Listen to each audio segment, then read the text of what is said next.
안녕하세요, 공아입니다. 오늘은 아무 생각 없이 그냥 앉아있고 싶은 날이었어요. 어떤 사람들은 그럴 때 분위기에 취해 노래를 듣기도 하고, 또 술을 마시면서 자신의 과거를 떠올리거나 혹은 잊기 위해 몸부림치기도 하고, 또 소설이나 유튜브, 넷플릭스 같은 것을 보면서 생각하기를 도피하기를 택하기도 하죠. 다 좋은 방법이지만 저는 그냥 조용한 가운데 연필이 사각사각 거리는 소리, 붓이 종이를 싹싹 스치는 소리, 또 물이 첨벙첨벙 거리면서 붓을 빠는 소리를 듣고 싶어서 오늘은 그냥 아무것도 안 하고 손길 가는 대로 그림을 그려봤습니다. 여러분은 한국적인 것에 대해서 고민해 본 적 있으신가요? 저는 동양화를 전공했는데요. 사실 말이 동양화를 전공했지 대학교 들어가기 전까지는 동양화는 화투, 사군자, 먹물만 쓰고 색은 없는 그런 이미지였어요. 그런 아이가 이제 서양화로 대학을 들어갔거든요. 들어가자마자 멘붕이 됐어요. 왜냐면 조소에다가 서양화, 동양화를 이제 1학년 때 한 번에 다 배우거든요. 서양화는 뭐 원래 아는 재료들이니까 아크릴이라던가 뭐 수채화라던가 그냥 쓰면 되는 거고, 동양화는 완전 다 처음 보는 재료잖아요. 조소도 어떻게 따라가겠는데 동양화는 정말 못 따라가겠더라고요. 우선 처음에 멘붕에 빠진 게 악교포수였어요. 종이가 동양화의 한지는 서양화의 종이와 다르게 코팅이 되어 있지 않아요. 서양화의 종이는 코팅이 되어 있기 때문에 종이 위에 물감이 얹혀지는 형태거든요. 근데 동양화는 그 물감이 빨려 들어가서 색깔이 제대로 나왔지 않는 거예요. 그리고 그 상태로 그냥 물 흡수돼서 사라지는 거죠. 그래서 끈적끈적한 젤라틴 같은 것을 이제 종이 위에 코팅시켜주는 작업을 악교포수라고 하는데요. 악교포수는 뭐 10번 정도 하는데 이 악교라는 걸 만드는 것 자체가 굉장히 골 때립니다. 악교가 무엇인가부터 생각해 봐야 되는데, 악교는 소의 등뼈에 있는 젤라틴 성분, 우리 뼈국 같은 거 먹으면 둥둥 뜨는 거 있잖아요. 그게 젤라틴 같은 건데, 그런 것들을 모아서 이제 동그랗거나 긴 엿같이 만듭니다. 두 가지예요. 동그랗게 생긴 건, 조그맣게 동그랗게 생긴 건 아라교, 긴 엿같이 생긴 건 막대하교. 이 두 가지 종류를 만드는데 그냥 바로 쓸 수 있으면 굉장히 편했겠지만, 막대하교 예를 들어서 이제 생수병에다가 물을 적정량 넣고 막대하교를 넣은 다음에 뭐 실온이나 냉장고나 좀 차가운 곳에서 하루 이상 불립니다. 불린 막대하교를 중탕해서 끓이는데요. 계란찜 하듯이 이제 냄비 안에 냄비를 넣어서 냄비 사이에 물을 넣어서 그 물로 열을 전달해 주는 방식이죠. 그렇게 끓이는데 이 물을 어느 정도 넣어야 되는지 아무도 모르는 어느 정도 넣어야 될지 우선 저는 몰랐어요.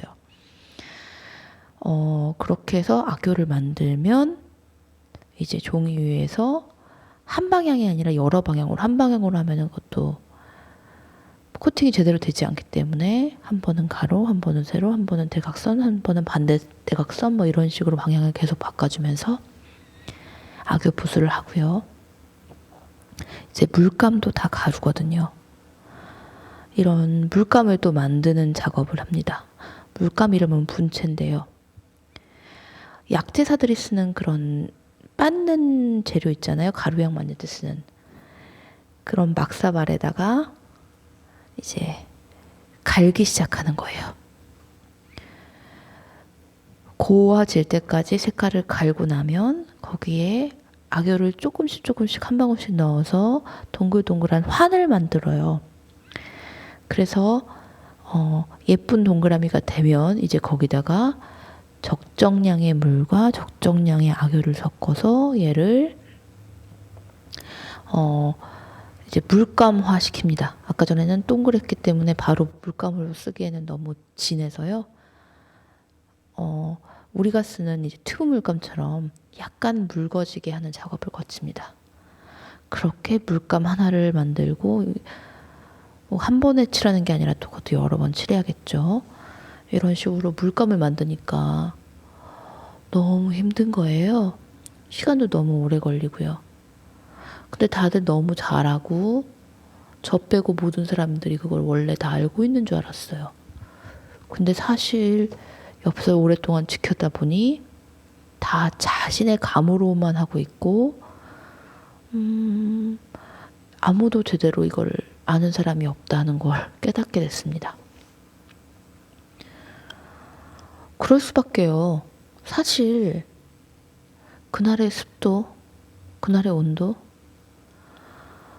계절, 종이의 상태, 악교의 상태, 어떤 물인가, 뭐 경수일 수도 있고 아니면 어디서 뭐 차가운 물일 수도 있고 정수기 물일 수도 있고 그거에 따라서 악교가 상태가 바뀌는 걸요.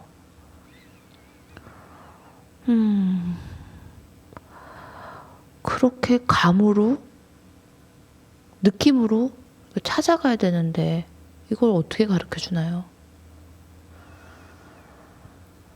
그래서 저는 제대로 배워보고 싶었어요. 이렇게 재료조차 쓸 줄 모르는데 한국화를 할 수 있을까? 내가 이곳에서 한국에서 살 건데 서양에 나가던 학교를 나가던 서양어는 어떻게든 배울 수도 있고 어디서든 접할 수가 있는데 한국화는 그렇지 않으니까 제대로 배우고 싶었는데 제대로 배운 건 이런 재료가 있다. 이외에는 없다는 느낌이 드는 거죠. 그래서 뭐 불교 미술을 배워야 하나 단청을 배워야 하나 막 그러다가 단청도 배워보고 이것저것 배워보게 됐습니다. 근데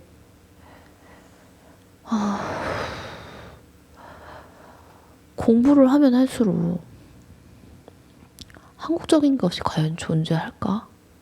라는 의문이 드는 거예요. 물론 도자기를 딱 보면 다른 나라랑 다르게 어딘가 좀 더 우리 마음에 이건 우리나라 거야 라고 생각되는 그런 지점이 있어요. 근데 이게 말로 하면 너무 이상한 거예요. 뭐 예를 들어 구수한 큰맛 이런 말로 정의 내리신 분도 있고 신바람 이런 말로 정의 내리신 분도 있는데 그러면 중국 애들이나 일본 애들은 그런 게 하나도 없니? 라고 물으면 또 그것도 아닌 거고. 그리고 또 뭐 예전에 있던 우리의 유물들이 우리나라만의 독자적인 것인가 하면 그것도 아니거든요. 여러분들이 다 아시는 조선 백자, 고려 청자, 뭐 신석기 토기 등등등등등등 전부 다 사실은 다른 나라에서 다 볼 수 있는 거고요. 그리고 국제적인 조류에서 우리 입맛에 맞게 조금 개량하고 바꾼 거잖아요. 아예 한국적인 것이 없다고 말하면 어폐가 있지만 그렇다고 한국적인 것이 있다고 말하기에도 굉장히 애매한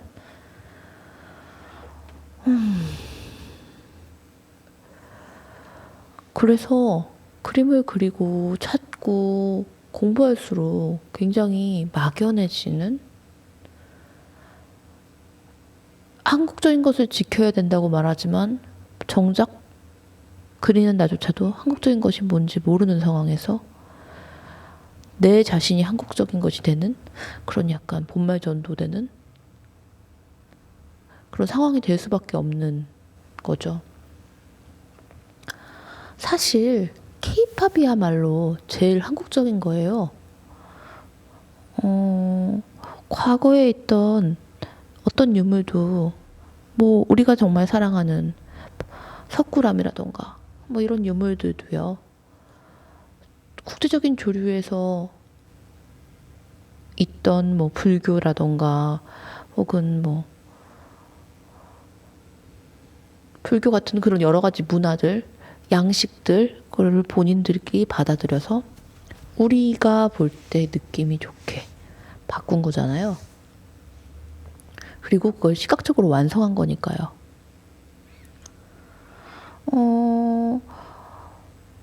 원래 다 있던 음악의 장르, 뭐 팝이라던가 R&B라던가 힙합이라던가 여러 가지 장르를 섞어서 우리가 듣기 좋게 기승전결 혹은 뭐 기승전결이 아니더라도 어떤 스토리를 만들고 시각적인 것을 부여하고 그렇게 상업화된 케이팝이야말로 진짜 전통의 가치에 가장 부합하는 게 전통적 한국적인 것의 가치에 가장 부합되는 게 아닐까? 그런 생각을 하고 있습니다. 오늘도 아무 생각 없이 짓거리는 뻘 소리에 열심히 들어주셔서 감사하고요. 예쁜 도자기에 예쁜 매화처럼 예쁜 하루 보내시길 바랍니다. 궁하였습니다.